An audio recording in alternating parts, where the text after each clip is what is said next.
오늘 복된 주일 2부 예배에 참석하신 여러분들에게 하나님의 은혜와 사랑과 또 베푸시는 기쁨이 충만하시기를 주의 이름으로 축원합니다. 우리 인간은 에덴 동산의 타락 사건 이후에 자신이 져야 할 책임을 누군가에게 떠넘기는 그런 버릇, 그 버릇에 익숙해져 있습니다. 아담은 하와에게 떠넘겼고 하와는 뱀에게 떠넘겼던 그 나쁜 습성이 우리들 가운데도 있는 거죠. 소크라테스는 너 자신을 알라. 그리고 우리가 흔히 하는 말, 듣는 말 중에 주제를 파악하라 하는 말이 있습니다만은 그게 말처럼 그렇게 쉬운 것이 아닙니다. 자기를 알고 자아를 통찰하는 것은 결코 쉽지가 않습니다. 우리는 이 땅에 사는 동안에 원하든 원치 않든 삶의 흔적과 발자취를 남기며 살아갑니다. 50년을 살았으면 70년을 살았으면 그만큼 걸어온 그 발자취, 흔적이 남아있죠. 또 앞으로 남기며 살아가게 될 것입니다. 어떤 발자취, 흔적을 남기고 싶습니까? 아름다운 신앙의 발자취, 흔적을 남기고 싶지 않습니까? 우리 다 그렇게 될 수 있기를 원합니다. 그러려고 하면 살면서 이 감정, 마음 이걸 잘 조절해야 될 것 같습니다. 잠언 16장 32절 말씀 우리 한번 같이 읽어볼까요? 노하기를 더디하는 자는 용사보다 낫고 자기의 마음을 다스리는 자는 성을 빼앗는 자보다 낫다 그랬습니다. 클라이드 네르모라고 하는 교수님이 있는데 그의 책에 이런 글을 봤습니다. 인간의 신체적 조건과 정서적 조건 그리고 영적 조건 서로 상호간에 영향을 주고받는다 그랬습니다. 그렇습니다. 몸이 아프면 만사가 귀찮습니다. 그러다 보면 기도하는 것도 쉽지 않습니다. 영혼이 탈진 상태에 빠지면 정신도 육체도 흔들리게 되죠. 그래서 신체나 정서나 영혼은 밀접하게 영향을 주고 받습니다. 이미 세상을 떠나신 고 이규태 씨, 조선일보 논설위원으로 오랫동안 사설을 많이 쓰신 분이죠. 그가 남긴 그 에세이를 보면 이런 글이 있습니다. 한국 사람들은 심인설을 중요시했다는 거죠. 심인설. 이 무슨 말씀인가 하면 모든 원인이 마음에서부터 비롯된다는 것입니다. 말도 그렇고 행동도 그렇고 내 마음은 그렇지 않는데 이러면서 뭘 행동을 하기도 합니다마는 글쎄요. 마음이 없는데 그런 말을 하고 그런 행동을 할 수 있을까요? 모든 것은 마음에서부터 비롯되는 것입니다. 그래서 우리가 아름다운 신앙의 발자취, 흔적을 남기려고 하면 무엇보다 이 감정, 마음을 잘 조절할 줄 알아야 되겠습니다. 뿐만 아니라 신앙 관리를 잘해야 됩니다. 잠언 16장 33절 말씀 우리 한번 다시 읽겠습니다.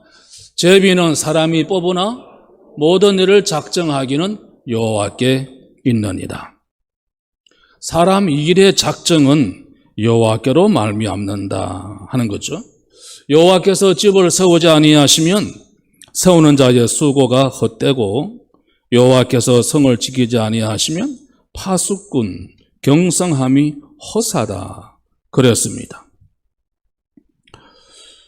그러니까 하나님을 믿는 신앙을 잘 지켜야 되고 관리를 잘 해야 됩니다. 모든 것이 하나님께로부터 말미암기 때문이죠. 우리 모두 다 마음 관리, 감정 조절, 우리 신앙을 잘 관리해서 아름다운 신앙의 발자취, 흔적을 남겨야 되겠습니다. 우리 교회도 80년 가까운 세월을 지나오는 동안에 어떤 발자취와 흔적을 남겼습니까? 여러분이 80년 아니면 70년, 50년 살아오면서 어떤 흔적과 발자취를 남겼습니까? 중요한 이야기이죠. 오늘 본문을 기록한 다윗은 아주 다양한 재능을 가진 그런 왕이었습니다. 시인이었습니다. 작곡가이기도 했고 연주가이기도 했습니다. 수금을 잘 탔죠. 숱한 전쟁 치른 군인, 승리한 장수입니다. 탁월한 정치인이었습니다. 다윗 때 그 나라가 얼마나 부강한 나라를 이루었습니까?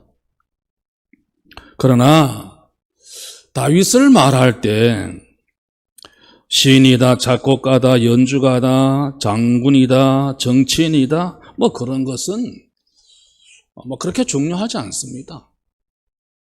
정말 중요한 것은 그가 철저한 신앙인이었다 하는 것입니다. 그가 쓴 시들을 우리가 시편에서 볼 수 있는데요.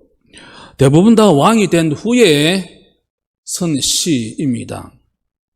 주는 나의 반석이십니다. 주님이 나의 힘이십니다.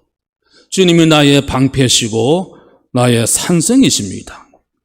내가 피할 요새 바위이십니다. 주님이 나의 구주이십니다. 이렇게 고백을 했죠. 한나라의 왕이면 권세가 대단합니다. 그래서 내가 힘이다. 내가 주인이다. 내가 요새다. 그렇게 말한 일이 없습니다. 이런 신앙의 뿌리가 어디서부터 온 것일까요? 많이 배워서 그렇습니까? 다윗은 결코 많이 배운 사람이 아닙니다. 가정에서 아버지, 어머니를 통해서 배웠습니다. 다윗의 아버지 이새는 베들레헴 시골에서 농업과 목축을 하는 사람이었습니다. 이새가 어떤 사람이었는지, 이새의 부인이 어떤 여인이었는지 성경에 자세한 기록이 없어요. 그저 농업과 목축을 하는 베들레헴 그 시골 마을의 한 사람으로만 기록되어 있습니다. 그런데 이사야 11장 1절을 보시죠. 거기 보면 이새의 줄기에서 한 싹이 나며 그 뿌리에서 한 가지가 나서 결실할 것이다. 이새의 후손 가운데 메시아이신 예수 그리스도가 태어난다는 예언입니다. 한번 생각해 보십시다.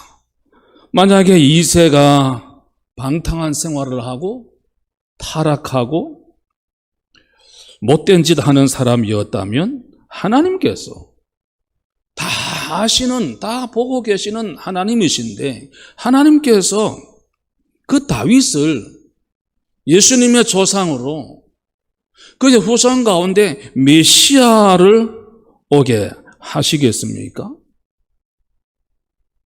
다윗의 어머니 역시 별로 언급된 곳이 없습니다.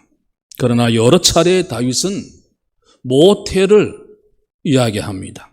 시편 29편 9절을 보면 주께서 나를 모태에서 나오게 하시고 내 어머니의 젖을 먹을 때 의지하게 하셨다. 모태에서 젖을 먹고 자랄 때부터 하나님을 의지하게 하셨다 하는 거죠. 시편 71편 6절을 보시면 내가 모태에서부터 주를 의지하였으며 나의 어머니의 배에서부터 주께서 나를 택하셨사오니 나는 항상 주를 찬송하리이다 그랬습니다. 모태에서 주를 알고 믿었다 하는 거죠. 하나님께서 모태에 있을 때부터 나를 택하셨다는 것입니다. 오늘 13절 본문이 그걸 또 다시 한번 말씀하고 있죠. 주께서 내 내장을 지으시며 나의 모태에서 나를 만드셨나이다 그랬습니다. 말씀드린 이런 구절들을 종합을 하면 하나님께서 다윗을 모태에서부터 만드셨고 아시고 이끄셨다. 그래서 하나님을 찬양한다. 이렇게 고백하는 겁니다. 다윗의 모태, 그 어머니, 다윗을 잉태하고 키우기에 참 좋은 모태였습니다. 다윗은 그 모태에서 잉태가 되었고 10개월 동안 어머니의 기도와 보살핌 속에 자라났습니다. 그리고 세상에 태어났습니다. 어머니의 모태, 다윗 어머니의 모태는 그의 신앙 학교였고 인생의 학교였습니다. 사도 바울도 모태 신앙을 고백을 했죠. 갈라디아서 1장 15절 보면 내 어머니의 태로부터 나를 택정하시고 그의 은혜로 나를 부르시니 이렇게 고백하고 있습니다. 바울이 훗날 예수님을 영접하고 깨달은 진리가 있었는데 그것은 하나님이 자신을 모태에서부터 어머니 태중에서부터 아시고 어머니 태중에서 나를 택하셨다 하는 것입니다. 태교의 중요성 아무리 강조해도 부족합니다. 태교란 임산부가 임신 기간 그리고 출산까지 자기 감정, 행동, 몸가짐, 마음가짐 관리하는 것을 말합니다.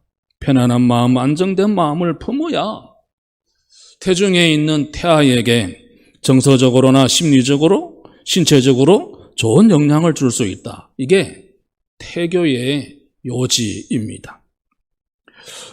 동의보감에도 태아를 위해서 음식을 가려 먹고 약물 섭취도 가려야 한다. 이런 기록이 있습니다.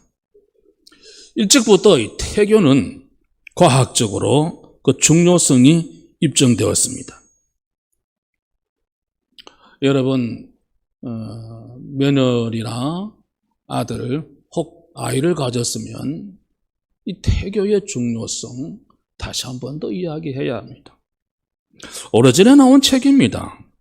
의학 박사로 정신과 의사였던 토마스 번이라고 하는 사람이 쓴 책이 있는데 태아는 알고 있다 하는 책입니다.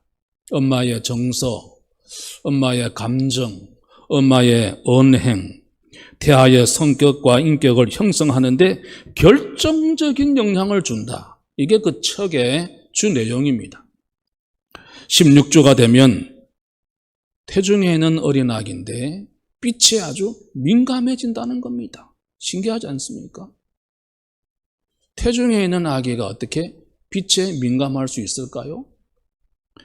28주쯤 되면 의식이 삭트고 동작이 시작된다고 합니다. 그래서 태아가 어머니 그 복중에서 막 발차게 한다 그러잖아요. 막 발을 찬다 그런 이야기 하지 않습니까? 이것은 기분 좋아서보다는 공포, 불안, 분노의 영향을 받았을 때 보이는 행동이라고 하는 것입니다. 그래서 태아가 막 발을 차면 내가 좀 좋지 못한 감정을 가졌던가 보다. 내가 좀 분노했는가 보다. 이런 생각을 하면 맞다는 거예요. 6개월, 7개월이 되면서 기억하는 능력을 갖게 된다는 겁니다. 아직도 좀 많은 어린애가 말이죠. 기억하는 능력을 갖게 된다는 거예요. 10개월 동안 무의식 상태에서 있다가 태어나는 것이 아니라는 이야기입니다. 다 알고 느끼고 표현하는 그 의식이 어머니 태중에 있는 동안에 형성된다. 이게 태아는 알고 있다. 그 책의 줄거리입니다. 모태에 머무는 동안에 어떤 영향을 받았느냐? 어떤 노래를 듣고 어떤 이야기를 들었느냐? 엄마와 함께 어디를 갔느냐? 누구를 만났느냐? 어떤 생각을 했느냐? 그 태아의 성격과 인격을 결정하고 그 인생을 결정짓는다는 것입니다. 태교의 분야가 참 넓죠. 좋은 음악을 들려주는 태교 음악, 좋은 그림 보고 좋아하는 그림을 그리는 태교 미술, 태아 성장과 발육에 좋은 음식을 만들고 먹는 태교 음식, 엄마와 태아가 대화하는 태교 대화, 태아 일기 쓰기, 좋은 이야기 들려주고 좋은 책 읽어주기, 아주 다양한 분야가 있습니다. 그러나 태아가 엄마가 찬송을 들려주고 찬송을 직접 불러주고 성경을 읽어주고 예수님 이야기를 들려주고 기도를 해주고 그리고 예배를 드리는 태교보다 더 좋은 태교가 있을까요? 어떤 태교가 최고의 태교라고 생각을 하십니까? 우리가 태어나고 자란 나라를 모국이라 그러죠. 자기 나라 말을 모국어라 그럽니다. 졸업한 학교를 뭐라 그래요? 모교라 그럽니다. 내가 다니고 신앙이 자란 교회를 뭐라고 그러죠? 모교회라 그럽니다. 어머니 정을 모정이라 부르고 태아가 머물던 곳을 모태라고 합니다. 넓은 의미에서 모국, 모교, 모교회 다 모태 역할을 하는 것입니다. 대한민국은 여러분과 제가 태어나고 자란 나라입니다. 대한민국 땅에 살고 있던 다른 나라에 살고 있던 그건 상관이 없습니다. 대한민국은 모국입니다. 이 모국을 배신하고 등지는 것은 잘못이죠. 그리고 국민이 떠나고 싶은 나라, 살기 싫은 나라로 만드는 것도 잘못입니다. 우리는 36년 동안 나라 빼앗긴 서름을 안고 살았던 적이 있습니다. 지금도 일본 사람들은 우리나라가 잘 되고 잘 사는 것을 결코 원치 않습니다. 방해합니다. 미국, 중국, 러시아, 일본 정치적으로, 경제적으로, 지정학적으로 우리를 사방으로 에워싸고 있습니다.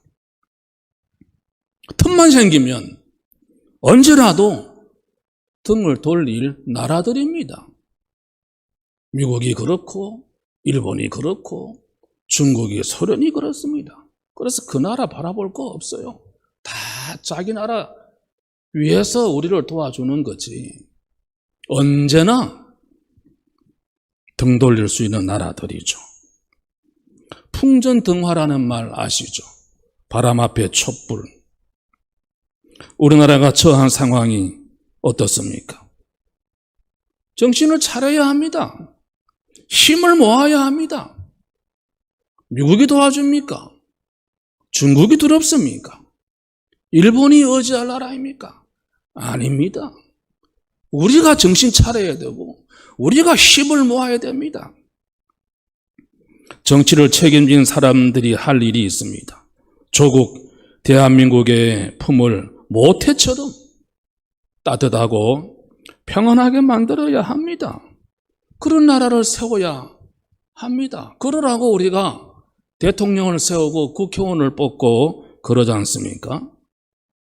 살기 힘들다, 재미없어 못 살겠다, 떠나야겠다, 기업도 떠나가고 공정도 떠나가고 백성도 떠나겠다, 이런 생각을 갖지 않도록 모태처럼 평안하고 안정되고 살기 좋은 나라를 만들어야 합니다.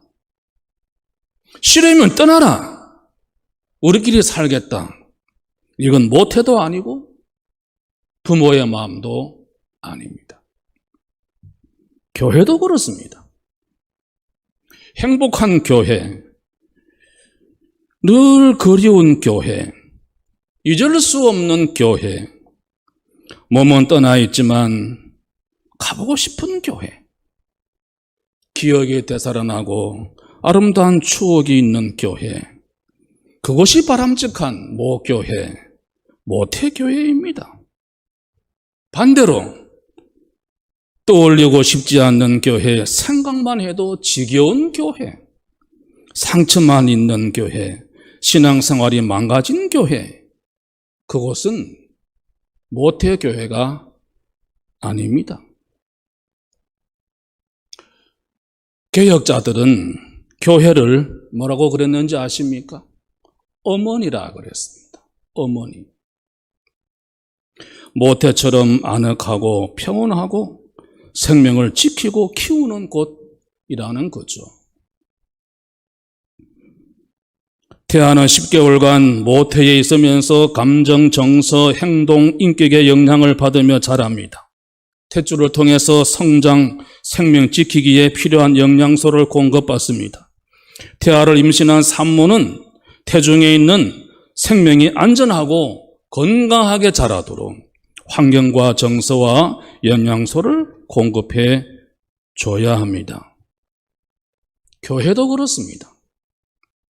모태교회가 되려고 하면 좋은 교회는 어떤 교회입니까? 건물이 화려한 교회입니까? 예산이 많은 교회입니까? 좋은 교회는 평안한 교회입니다. 교회가 평안해야 합니다. 주변에는 간혹 시끄러운 교회가 있습니다. 교회가 시끄럽고 흔들리면 교인들이 실정을 느끼고 교회를 떠날 수밖에 없습니다. 청년들이 다 떠나갑니다. 새신자들이 오지 않습니다. 여름철에 여러분 냉면 좋아하시죠? 냉면 한 그릇을 먹어도 아무 데서나 먹지 않습니다. 맛집을 찾아갑니다. 분위기 좋은 카페를 찾아갑니다. 하물며 영혼의 안식처요, 태아가 건강하게 자랄 영적 고향이 재미가 없고 실증이 나고 한심스럽다면 누가 남겠습니까? 누가 찾아오겠습니까? 우리네 책임이 얼마나 큰지 모릅니다. 시끄러운 교회를 이래 보면 대체적으로 왜 시끄럽습니까? 교회 오래 다니신 분들이 문제입니다. 어느 교회 할 것 없이 새신자들이 문제를 일으키지 않습니다. 어느 교회 할 것 없이 중직자들이 문제를 만들어냅니다. 좋은 교회, 행복한 교회, 건강한 모태교회를 만들 책임이 오래된 여러분들에게 있습니다. 나에게 있습니다. 저는 얼마 전에 아주 충격적인 이야기를 들었습니다. 다른 교회 신앙생활 하시다가 우리 교회를 오려고 하는데 우리 교회 모 집사님이 그분이 우리 교회 오려고 어느 목사님께 소개를 받았는데 그 목사님에게 광복교회는 절대 오지 마십시오. 그래도 안 하고. 광복교회는 절대로 오면 안 됩니다. 그 이야기를 듣고 제가 얼마나 충격을 받았는지. 도대체 그런 이야기 한 집사님이 누굽니까? 제가 이름을 들었어요. 지금도 우리 교회 나옵니다.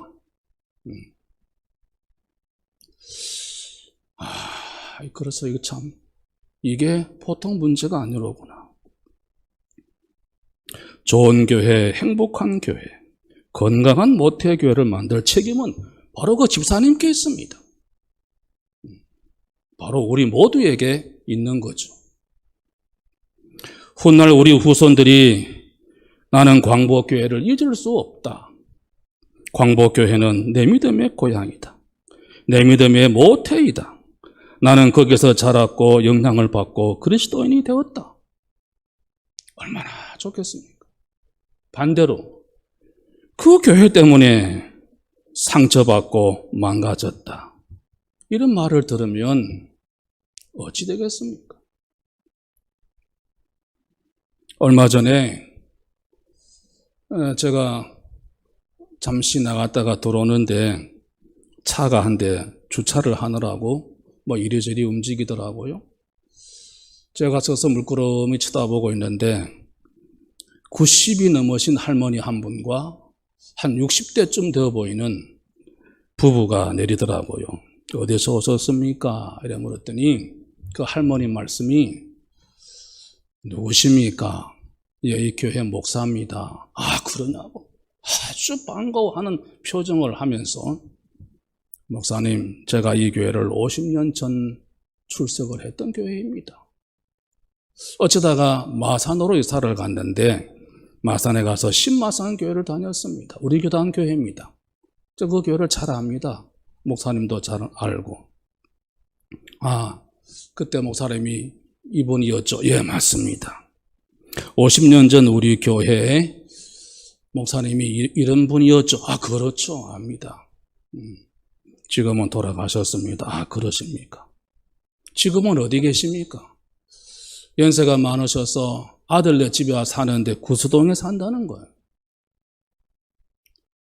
마산에 살 때도 구수동에 살 때도 50년 전 다녔던 광복교회를 한번 가고 싶었다는 거예요. 그래서 오늘 마침내 왔습니다. 와보니까 별로 달라진 것도 없고 그게 좋은 건지 나쁜 건지는 모르겠습니다만 본당에 들어가 보고 싶은데 다리가 불편해서 올라갈 수는 없고 초등부실에 와서 잠시 기도하고 또 한번 같이 사진을 찍자 그래서 사진도 같이 찍고 이것저것 드릴 수 있는 준비되어 있었던 교회 선물도 조금 드리고 그랬습니다. 50년 전에 섬기던 교회 더 보고 싶었고 와보고 싶었습니다. 오니까 너무 좋습니다. 50년 전쯤 같으면 지금 이러이러한 분이 살아계신데 그러니까 몇 분 이름을 대니까 기억을 하시더라고요. 여러분, 우리 교회는 어떤 교회일까요? 가보고 싶은 교회일까요? 생각하기도 싫은 교회일까요? 만나고 싶은 여러분일까요? 길에서 볼까 두려운 사람일까요? 가정이나 부모나 교회는 모태가 되어야 합니다. 갈수록 세상이 험해지고 무서워지고 있습니다. 청소년들 거칠어지고 난폭해져 갑니다. 학교 폭력, 동네 폭력, 길거리 폭력, 청소년 살인사건도 일어납니다. 우리를 놀라게 만듭니다. 전문가들이 해법을 찾아보지만 뾰족한 해법을 내놓지 못하고 있습니다. 청소년들이 폭력, 지금도 남포동, 광복로 나가보면 10대, 20대 여청년, 남청년 말할 것도 없고 골목에서 그냥 담배 꼬나 물고 있고 이런 모습들이 많아요. 폭력, 술, 담배, 싸움 어디서 배웠을까요? 부모가 보여줬습니다. 어른들이 그렇게 가르쳤습니다. 어른들이 하는 것을 보고 듣고 배운 것입니다. 전문가들은 청소년들의 인성을 회복해야 한다 그러는데 어디서 누가 어떻게 청소년의 인성을 매만지고 다듬을 수 있을까요? 학교입니까? 인성교육이 실종된 지 오래입니다. 성적 올리기, 진학, 성공주의에 급급하고 사람 되어라, 좋은 사람 되어라 말도 못 꺼냅니다. 그저 서울대학에 몇 명 들어가냐? 서희, 스카이, 서울 연대 고대 인류대학에 몇 명이나 합격시켰냐? 이게 그 학교의 목표입니다. 그러면 가정입니까? 가정 또한 진학, 성적, 출세, 성공, 부자 되는 것이 최고의 가치가 된 지 오래입니다. 모태가 다 망가졌어요. 모태가 다 망가져 버렸습니다. 여러분이 잘 아는 벤자민 프랭클린은 미국 사람들이 가장 존경하는 분 중에 한 분입니다. 정치가, 과학자였고 미국 건국의 아버지라고 하죠. 그런데 그의 부모가 너무 가난했습니다. 초등학교 학교 교육을 시킬 수 없을 정도로 가난했어요. 벤자민 프랭클린은 초등학교 1학년만 겨우 다녔습니다. 그러나 아들을 믿음으로 키웠습니다. 신앙으로 키웠습니다. 성경을 가르치고 성경을 읽게 했습니다. 정직하게 살아라, 부지런해라, 아껴라, 신의를 지켜라, 약속을 지켜라, 바른 삶, 인성, 신앙을 가르쳤습니다. 대형 백과사전을 보면 프랭클린 이야기를 10페이지 넘게 다루고 있습니다. 부모가 가르쳐준 그 신앙교육 때문이었습니다. 모태가 좋아서 성공한 거죠. 우리 아이들이 어떻습니까? 우리 아이들이 어떻게 될 것 같습니까? 학원에 빼앗기고, 게임에 빼앗기고, 인터넷 휴대폰에 빼앗기고, 술에 빼앗기고, 도박에 빼앗기고, 음란 사이트에 빼앗기고, 결국 마귀에게 다 빼앗길 것입니다. 부모가 자식들에게 바라고 기대하고 원하는 것이 무엇입니까? 낳기만 하면 됩니까? 먹여주고 입혀주고 재워주고 학교 보내고 유학도 보내고 시집 장가 보내고 집 사주고 그러면 되는 것입니까? 몇 년 전에 모 방송에서 영재 발굴단이라는 프로가 있었습니다. 지금은 안 하는 것 같아요. 꼬마 에디슨이다 이런 별명을 가진 과학 영재, 당시 8살 홍준수 어린이 이야기가 텔레비전에 나왔습니다. 그런데 그 8세 어린아이, 홍준수 어린아이가 그때 방송에서 한 말은 참 의미심장한 말을 했습니다. 저는요, 성공하고 돈을 벌면 99%를 사회에 기부할 거예요. 왜냐하면 빌 게이츠가 95%를 기부했다는데 저는 빌 게이츠보다 더 많이 하고 싶으니까요. 8살짜리 애가 한 말입니다. 지금은 어디서 뭘 하는지 모르겠습니다. 한 2년 전만 해도 미국에 가서 UCLA 대학교, 보스턴 대학 이런 데서 대학생들과 함께 청강하는 모습이 나왔더랬는데 지금은 어디 가 있는지 잘 모르겠습니다. 저는 그 아이 모판이 참 좋았다 이렇게 생각을 합니다. 그런 꿈을 꾸게 해준 가정, 그런 꿈을 품게 해준 부모, 그런 삶의 모형을 보여주는 부모, 멋진 모태 아닙니까?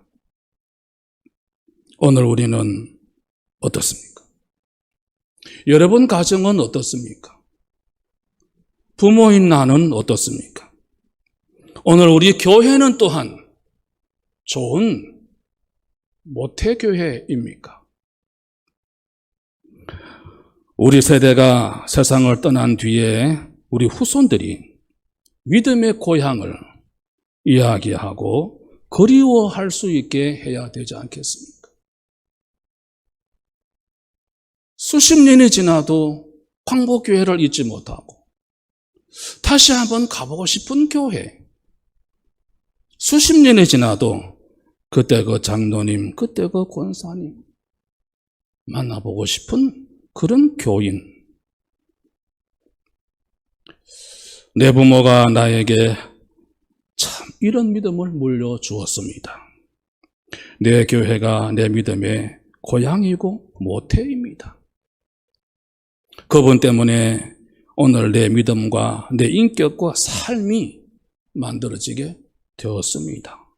이런 말을 들으면 얼마나 좋을까요? 사랑하는 성도 여러분, 모태가 되십시다. 모판이 되십시다. 모교회가 되십시다. 그러려고 하면 어떻게 해야 할까요?